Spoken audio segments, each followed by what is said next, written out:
Welcome to our channel. If you want to link your Peacock account to your smart TV, follow these step-by-step instructions to stream content easily. Step 1. Turn on your smart TV and ensure it's connected to your home Wi-Fi network. Step 2. Navigate to your TV's app store, which varies by brand: Samsung Smart Hub, LG Content Store, Vizio Smartcast, or Roku Channel Store. Step 3. Search for Peacock using the search function in your TV's app store. Step 4. Select the Peacock app from the search results and click Install or Add to Home to download it.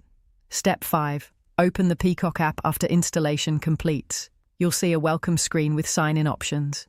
Step 6. Select Sign In and an activation code will appear on your TV screen. Leave this screen open. Step 7. Using a smartphone or computer, visit peacocktv.com TV in a web browser and log in to your Peacock account. Step 8. Enter the activation code displayed on your TV into the website.